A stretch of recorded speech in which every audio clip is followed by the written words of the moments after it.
untuk menang, tidak akan pernah sombong dan jumawa, dan siapapun yang Tuhan belum izinkan untuk menang tidak akan pernah putus asa, tidak akan pernah kecewa. Saya kecewa dan juga kegiatan saya yang ada Pak Victor atau Bang saya, semua yang hadir di sini sebenarnya bukan orang lain. Ya, ministru tidak tenang. Saya berharap kehidupan kita kembali normal, tidak ada lagi kampanye, tidak ada lagi sosialisasi dan segala macam.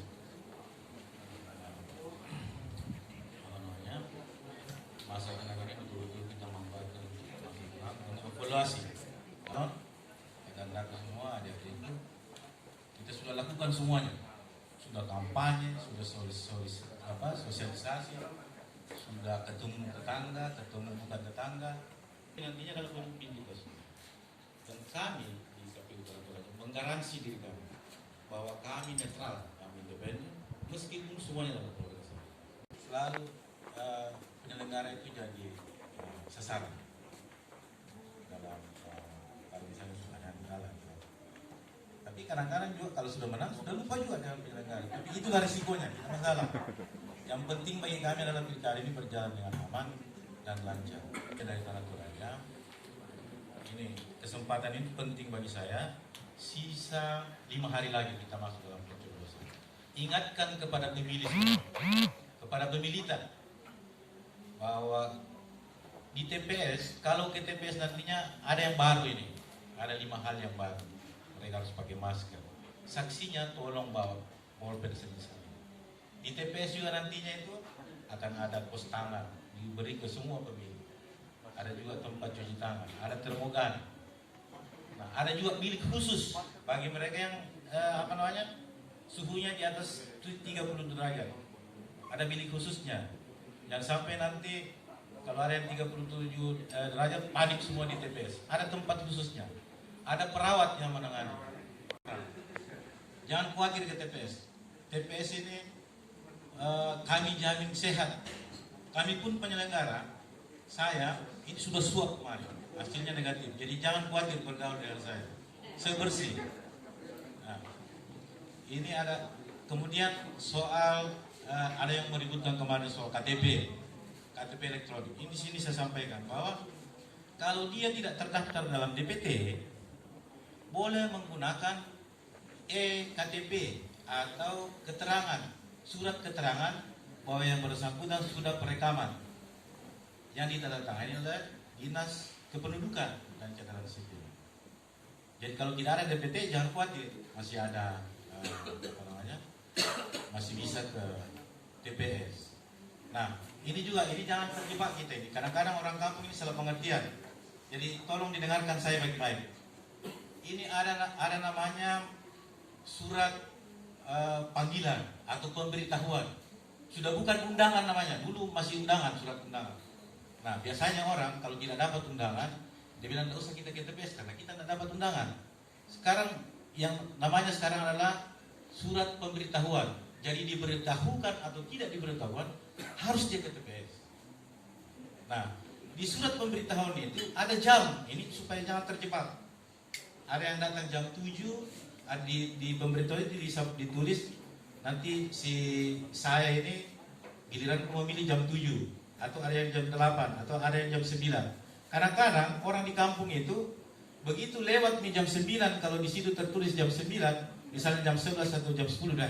Andi orang tamales Pak, lain untuk giliran tak.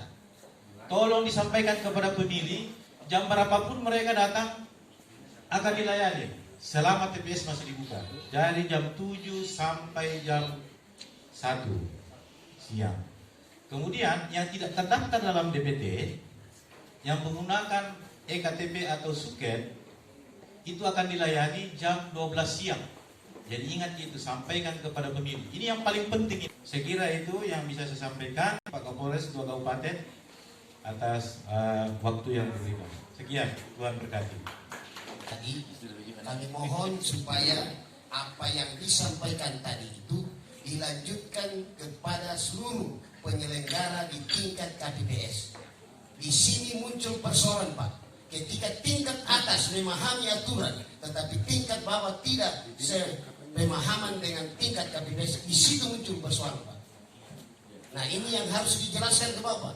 Jangan hanya tingkat penyelenggara di tingkat kabupaten paham, tahu, tetapi di tingkat penyelenggara KPPS tidak memahami itu. Contoh, ada yang menggunakan KTP tapi tidak terdaftar dalam BPD jam 12 sampai jam 1, itu harus dipertegas, Pak. Dan harus dipertegas juga mengenai penggunaan suket itu, Pak. Jangan nanti kita duduk di sini sudah ngomong semua, kita menjamin ketertiban dan keamanan, tetapi kadang-kadang persoalan kecil ini itu yang memunculkan persoalan di lapangan. Jadi akhirnya kita saling menyalahkan lagi satu persatu. Padahal penyelenggara kadang-kadang tidak sanggup memahami secara jelas dan tidak sanggup melaksanakan secara jelas apa yang Bapak jelaskan tadi. Jadi kami mohon, ya ini bukan saya bicara, tetapi ini kebaikan kita semua. Harus dijelaskan secara detail dan tuntas ke penyelenggara tingkat KPPS. Ya, karena ada dasarnya yang kami lihat, karena kita juga di sini kami ya harus juga, ya saya sebagai penantang tentu ya harus juga saya katakan bahwa harus diperjelas. Kami mohon dengan penuh supaya seluruh penyelenggara betul-betul netralitasnya yang tinggi. Karena kapan tidak menunjukkan netralitasnya yang tinggi, tentu itu yang pemicu di TPS. Tidak mungkin saksi kami akan diam. Sekali lagi, tidak mungkin saksi kami akan diam ketika ada gejala-gejala yang tidak berjalan sesuai dengan aturan yang ada. Sekian. Mungkin menyampaikan beberapa hal berkaitan dengan persiapan ataupun hal-hal teknis yang akan kita lakukan menjelang kurang lebih 5 hari menuju 9 Desember 2020. Tadi abang saya dari Ketua KPU secara teknis pelaksanaan pilkada di Tanah Toraja maupun Toraja Utara itu tidak berbeda.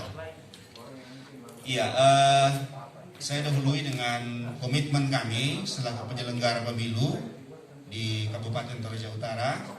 Kami di KPU ada sekitar kurang lebih 43 orang, dan di 21 kecamatan ada 105 orang PPK ditambah dengan sekretariat 3 orang masing-masing kecamatan, 151 lembang kelurahan, ada 3 PPS dan ditambah 3 sekretariat masing-masing.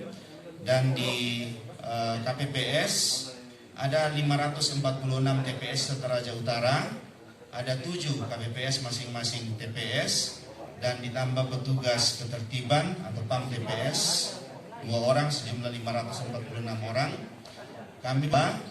Kami akan netral dan tidak makan main-main dengan pelaksanaan pilkada ini. Betulitas kami, karena kami ini sudah disumpah baik di jajaran KPU Kabupaten, PPK, PPS juga KPPS nantinya akan disumpah sebelum melaksanakan tugasnya di tanggal 9 Desember. Pilkada Toraja Utara yang berbudaya dan bermartabat. Nah, tentu kata ini pendek namun artinya sangat mendalam. Prinsip-prinsip nilai budaya kita, kearifan kita sebagai orang Toraja, bagaimana kita saling menghargai, saling menjunjung tinggi, menghormati, kemudian menghormati nilai budaya lainnya, menjauhkan diri dari politik transaksional dan lain sebagainya. Saya kira itu semua merupakan prinsip-prinsip nilai budaya kita. Netral, adil, menjalankan pemilu atau pilkada ini dengan luber dan jurdil, dan tentu dengan prinsip-prinsip yang berintegritas sesuai dengan aturan yang ada. Dan kami juga penyelenggara pemilu mempedomani prinsip-prinsip demokrasi dan ada kode. Jadi betul-betul saya ingin menyampaikan bahwa tidak usah ragukan kami. Di TPS nantinya adalah laporan penerimaan dan pengeluaran dana kampanye LPPDK setiap pasangan calon. Kami sudah bersurat bulan lalu kepada masing-masing pasangan calon, dan rencana hari ini, karena tahapan ini memang sangat penting, kami akan susuli surat tersebut, yakni pada tanggal 6 dari jam 8 pagi sampai 6 sore 18.00 WITA. Itu merupakan tahapan pelaporan LPPDK ini ke kantor kami. Jadi kami mohon kepada Bapak Ibu semua secara khusus dari pasangan calon di Toraja Utara aktif mengkomunikasikan hal ini dengan helpdesk kami ataupun petugas operator sistem dana kampanye-nya masing-masing untuk melaporkan ini. Karena kalau ini tidak dilaporkan tanggal 6 dari pukul 8 sampai pukul 6 sore, Bapak Ibu bisa didiskualifikasi. Sudah ada pengalaman ini, kejadian beberapa tahun yang lalu di salah satu kabupaten di Sulsel, hanya selang 2 menit kalau saya tidak salah, terlambat mengantar, didiskualifikasi saat itu. Jadi LPPDK ini betul-betul tidak main-main. Saya ingatkan, dan hari ini karena ini tidak main-main, hari ini kami akan susuli surat kami di bulan yang lalu untuk mengingatkan kembali kepada Bapak Ibu. Kemudian setelah itu akan dilakukan penutupan laporan dana kampanye 2 hari setelah masa kampanye berakhir. Jadi rekening khusus dana kampanye itu akan ditutup dan itu akan disampaikan kepada kami. Langkah-langkah kami sudah sampaikan di surat. Nanti kami minta agar Bapak Ibu pasangan calon mengingatkan kembali LO-nya ataupun operator dana kampanyenya untuk terus aktif berkoordinasi dengan helpdesk kami. Helpdesk kami standby terus dari pagi sampai malam untuk menerima pertanyaan-pertanyaan dari perlu berbangga bahwa KPU RI telah merilis hasil sinkronisasi antara Kemendagri dan KPU RI, sehingga untuk Toraja Utara merupakan salah satu kabupaten yang paling kecil tidak lagi memiliki KTP elektronik. Itu berdasarkan hasil sinkronisasi antara KPU dan Kemendagri, sehingga kami terus mengedukasi kepada masyarakat dan melakukan sosialisasi. Baru-baru ini dengan difasilitasi oleh Pak Penjabat, kami koordinasi dengan Pemda dalam hal ini di Sdukcapil juga, dan kami juga sudah menurunkan semua spanduk sampai kepada Lembang Kelurahan. Selain mengajak pemilih untuk datang ke TPS tanggal 9 menggunakan hak pilihnya, mengajak juga pemilih untuk melakukan perekaman KTP elektronik kalau sudah terdaftar dalam daftar pemilih tetap namun belum memiliki KTP elektronik. Ini sangat penting, sekali lagi ini sangat penting, karena pemilih DPT akan membawa nanti C pemberitahuan, surat undangan seperti yang sudah disampaikan tadi. Kemudian juga pemilih akan membawa KTP elektroniknya nanti ke TPS untuk diperlihatkan. Jadi ini sangat penting bagi kita ketahui untuk semua. Tolong juga Bapak Ibu betul-betul mengingatkan masyarakat, utamanya mengingatkan pemilih-pemilihnya untuk melakukan perekaman KTP elektronik agar ini bisa terselesaikan sebelum tanggal 9 dan itu bisa dibawa nanti pada saat datang ke TPS.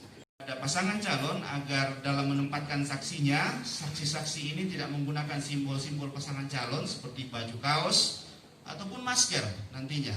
Karena di aturan itu TPS itu wajib steril 200 meter dari atribut-atribut paslon. Jadi tidak boleh menggunakan atribut, termasuk pemilih. Kalau ada yang datang mungkin menggunakan masker, kami akan ganti, tukar maskernya. Kalau dia menggunakan masker salah satu paslon, kami akan tukar dengan masker yang seperti ini. Saya gunakan nantinya. Jadi ini kami mohon agar betul-betul menjadi keseriusan dan perhatian kita bersama demi menjaganya Pilkada Toraja Utara maupun Tanah Toraja yang berbudaya dan bermartabat. Selamat lagu kita Solanasang, Tuhan memberkati kita. Kalau dia sudah terdaftar dalam DPT namun belum memiliki KTP elektronik. Nah, jenis daripada surat keterangan ini atau suket yang biasa istilahnya, itu suket ini tidak dikeluarkan oleh lurah atau kepala Lembang. Selain suket yang dikeluarkan oleh Dinas Kependudukan dan Catatan Sipil itu tidak bisa digunakan. Jadi orang yang diberikan suket adalah orang yang telah melakukan perekaman KTP elektronik, namun dalam kondisi tertentu, misalnya belangko KTP elektronik habis, sehingga KTP elektroniknya belum tercetak secara fisik, itu dapat diberikan surat keterangan telah melakukan perekaman KTP elektronik. Dan pemungutan suara ini, karena tugas-tugas saksi juga ada di dalam, kami sudah bagikan kepada LO materi-materi ini, semua LO, untuk dibaca, dipelajari bersama, didiskusikan Kalau ada pertanyaan silakan hubungi kami, komisioner ataupun staf yang membidangi. Terima kasih. Ya, masih ada satu potensi masalah, yaitu KTP yang dicetak online, ada yang offline. Yang masalahnya kalau offline, ini apa validasi dan keakuratan dari orang-orang yang mendapat KTP ini. Misalnya, ada yang mungkin umur 16 tahun, karena offline sudah bisa jadi 17 tahun. Yang kedua, ada yang baru pindah 1 minggu karena dibuat offline di KTP. Ini mohon menjadi perhatian kita, karena ini akan bisa terdeteksi nanti kepada besarnya jumlah pemilih tambahan pada setiap TPS yang ada. Karena ini kita juga berharap bahwa semua pasangan calon diberi akses yang sama di kantor catatan sipil dalam mengurus perekaman KTP ini, sehingga dengan demikian tidak muncul gejolak pada kantor catatan sipil yang ada. Terima kasih.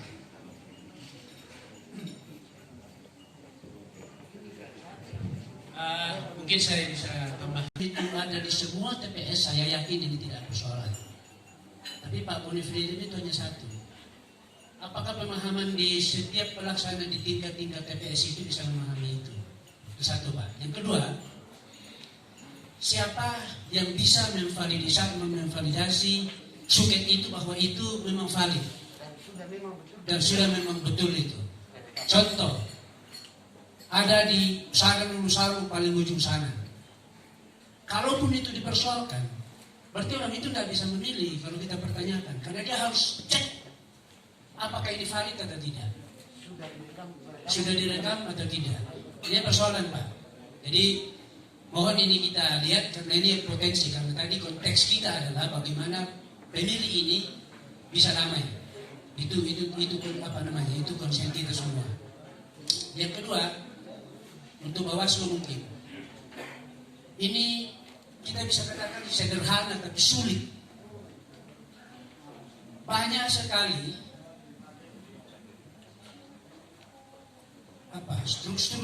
struktur yang selama pelaksanaan proses pilkada ini, saya tidak tahu apakah ini secara kebetulan. Dan ini mohon supaya betul-betul Panwas mengawasi itu, Pak. Saya kemarin tanpa sengaja ikut dalam satu rombongan paslon. Itu, Pak, dipertontonkan oleh Kepala SKPD, memberikan sambutan yang hangat kepada paslon yang jalan. Ini luar biasa. Pengkhianatan aparatur sipil negara terhadap peraturan yang ada. Bapak kalau perlu saya kasih datanya. Terima kasih. Saksi, jujur saja Pak, kami paslon 2 sementara pembegalan saksi. Ya, ini yang kami pertanyakan Pak, gimana caranya meyakinkan ke kami bahwa ketika orang datang ke TPS dan membawa surat, bagaimana caranya meyakinkan ke kami bahwa memang betul orang ini sudah melakukan pertanyaan besar Pak. Kalau Bapak terbitkan misalnya 200-300 orang menggunakan suket, lalu siapa? Bagaimana caranya kami mengklarifikasi ke kependudukan bahwa betul ini sudah dilakukan perekapan KTP di sana Pak? Ini persoalan besar. Ya jangan kita nanti salah menyalahkan bahwa paslon tidak tenangkan pendukungnya, tidak bisa Pak. Karena itu juga, apakah ada orang-orang yang ada ditempatkan di kependudukan yang siap mengatakan bahwa itu?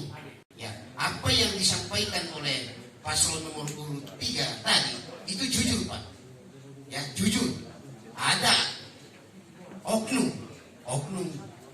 ya ada pas dari oknum dari paslon nomor 1 tadi, betul ada paslon tertentu yang difasilitasi, ya, yang disambut oleh ASN, kepala dinas lagi, oknum lagi. Nah ini di mana itu Pak? Netralitas di mana itu? Pengawasan di mana itu Pak? Nah ini juga ya kami sampaikan saja, ya jangan nanti itu kami tangkap basah kami ingin pilkada ini damai, tentram, jujur juga. Ya, jangan kita ini karena kita yang memegang kekuasaan, kalau kita ini juga tidak boleh. Kita juga sama-sama tahu bahwa ada aturan. Ya, kita kan lakukan ini ada aturannya, ada patronnya, aturannya.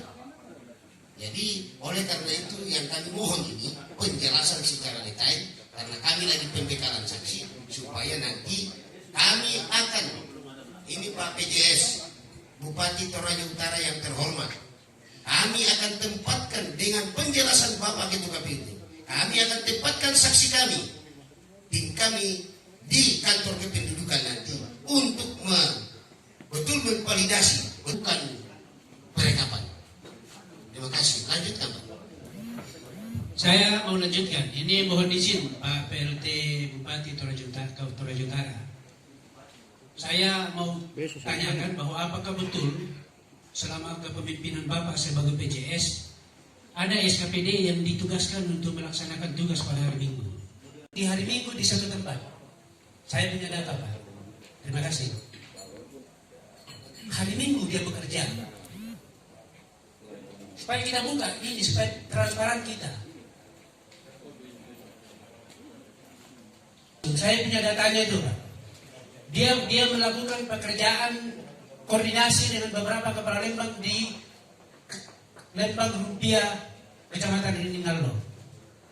Saya sempat telepon sama kepala dinasnya itu. Oh saya koordinasi, saya dalam rangka tugas. Loh, sejak kapan Kabupaten Toraja Utara melaksanakan tugas pada hari Minggu? Mereka nggak boleh. Terima kasih Pak. Jenis DPT itu. Kemudian jenis pemilih yang kedua adalah pemilih pindahan. Ini yang menggunakan A5. Nah, ini orang-orang ini nanti diabsen di C7 jenis pindahan. A5 namanya. Dia akan bawa, misalnya dia pindah dari Kecamatan Rantepao ke Kecamatan Kitala atau sebaliknya juga. Nah, itu jenis pemilih yang kedua. Jenis pemilih yang ketiga itu yang menggunakan EKTP. Nah, atau suket yang tadi, yang atau biodata namanya sekarang. Nah, mereka ini diakomodir di formulir C7 absen yang ketiga tadi itu. Jadi ada DPT, ada A5 yang pindahan, kemudian ada yang pakai EKTP. Nah, siapa ini yang pakai EKTP atau suket? Adalah orang-orang yang tidak ada dalam DPT tadi.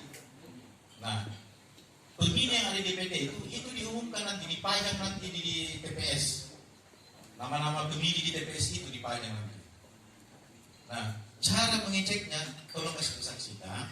Cara mengeceknya adalah kalau ada orang datang bawa EKTP, misalnya dia mau datang memilih pakai EKTP, cek namanya di DPT. Yang tadi itu, yang formulir apa namanya? Cek pemberitahuan. Ini gini Pak, kalau orang sudah milih, Ya. kan andalan kita adalah nokta pada jari. Ya, betul. Kalau hanya berdasarkan EKTP. Ya. Sekarang saya pakai alat cuci. Ya. Cuci saya berdasarkan KTP saya. Tidak ada klik. Ya. Kalau hanya dengan KTP. Gimana caranya Pak buat orang itu betul masih belum meminta KTP? Pertama, untuk membuktikan adalah kita lihat absennya. Orang datang di TPS itu di absen. Itu satu. Kemudian yang kedua, soal tinta yang kita persoalkan tadi itu.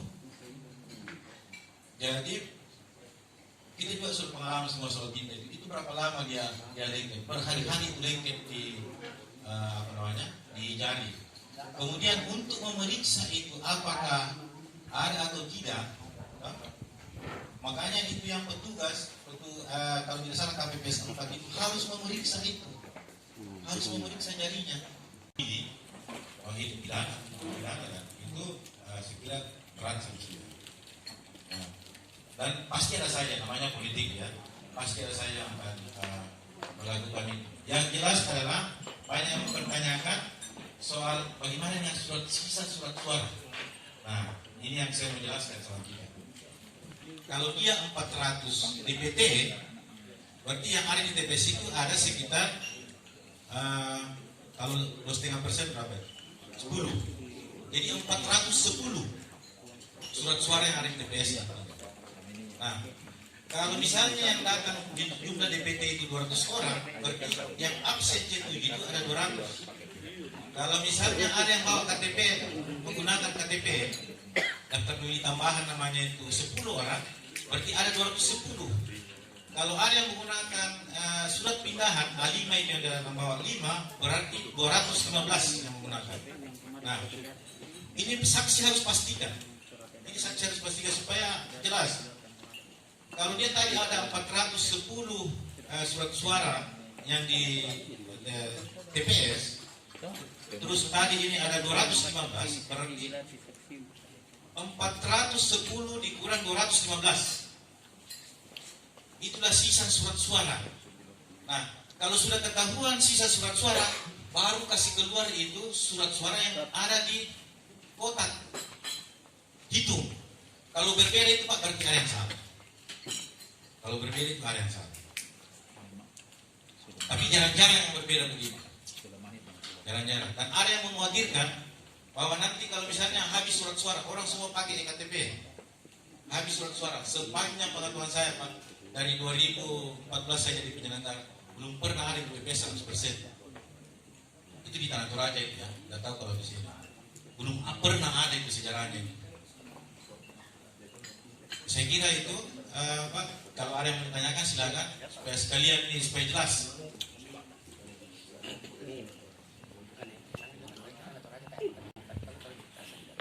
Terima kasih dari Bawaslu Toraja Utara.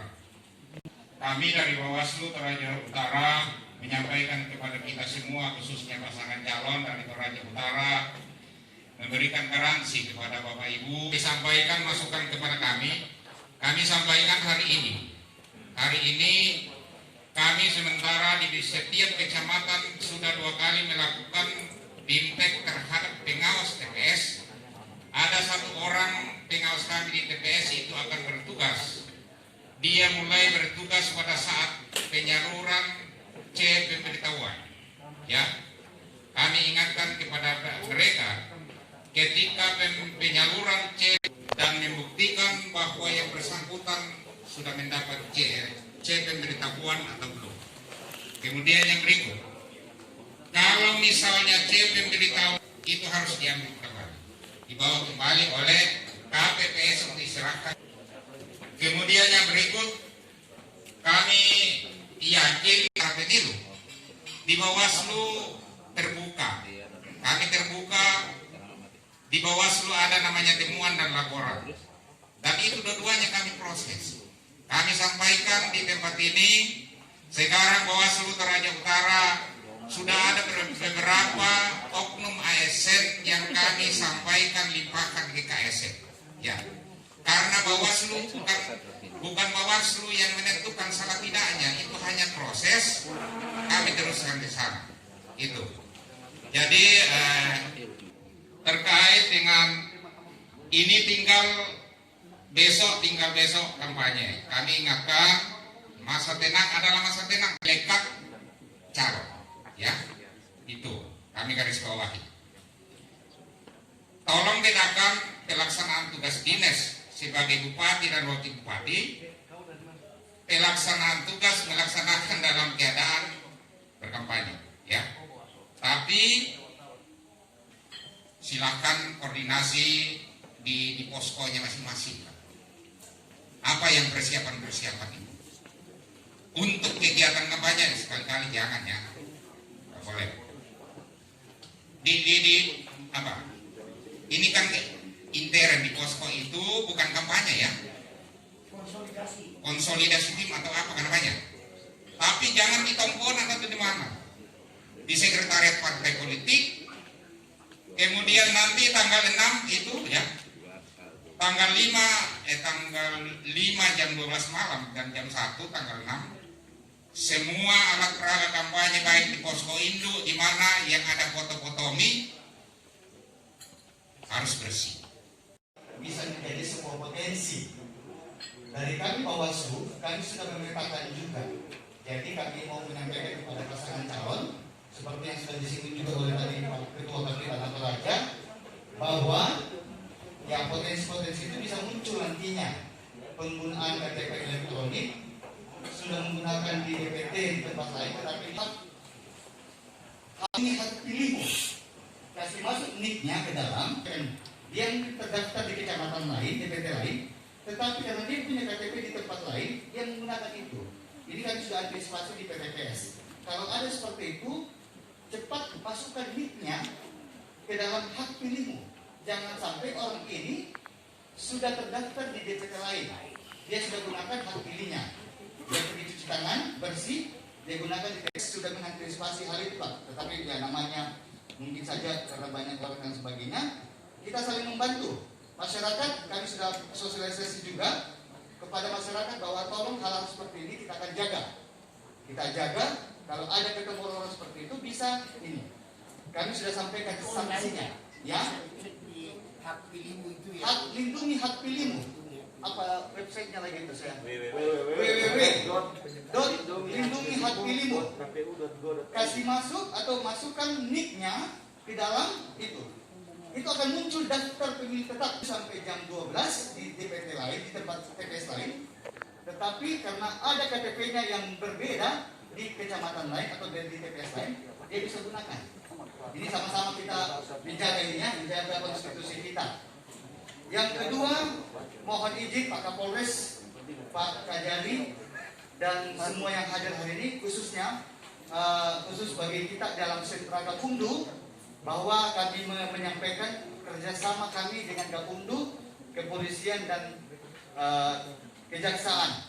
Kami menyampaikan kalau dari kami Bawaslu Tanah Toraja menyampaikan kepada semua yang hadir audiens hari ini, untuk Tanah Toraja kami sudah menangani 19 kasus, baik temuan, hasil pengawasan maupun juga laporan yang masuk kepada kami. Untuk ASN kami mencatatkan ada sekitar 8. Sudah kami kirimkan ke Komisi Aparatur Sipil Negara. Kode etik, ada yang mengatakan apakah kami netral, apakah kami bisa menjaga? Kami sudah ya, kami menangani ada 2 kode etik penyelenggara pemilu. 1 di Bawaslu, 1 di ini. Kami sementara yang satunya on proses. Untuk pidana, kami sudah menangani 5 pidana dan sekedar info Pak Kapolres dan Pak Kajari bahwa ini akan dinaikkan, sudah dinaikkan ke penyidikan. 2 kasus yang sudah dinaikkan. Jadi kami ya saya memperkenalkan diri. Saya berarti mungkin tidak terlalu dikenal, tetapi saya selalu kalau ada masalah baru biasa ketemu sama saya. Makanya saya menyampaikan hasil kerja kami sementara ini. Semoga ini menjadi hal bagi kita, terutama mohon izin bagi Bapak Ibu, khususnya sebagai pasangan calon, tim dan sebagainya. Mohon kita menjaga ke depan. Tadi pagi saya mengirimkan banyak WA yang tentunya penuh dengan kedamaian, kesejukan kepada beberapa keluarga, kepada beberapa rekan-rekan, baik di gereja, teman mahasiswa dan sebagainya, khususnya dalam lingkup Tanah Toraja. Saya mengirim pesan bahwa hari ini tinggal menghitung hari kita pilkada tanggal 9 Desember nantinya. Kami mohon kerjasamanya, mengirimkan hal-hal positif kepada saudara-saudara kita. Tentunya yang paling menjadi hal yang kita perhatikan yaitu salah satu hal yang mengganggu kita mengenai politik uang. Mohon kepada kita semua, mohon menjaga pilkada ini berwibawa dan berintegritas. Saya langsung lihat pohon Natal, tidak secara kebetulan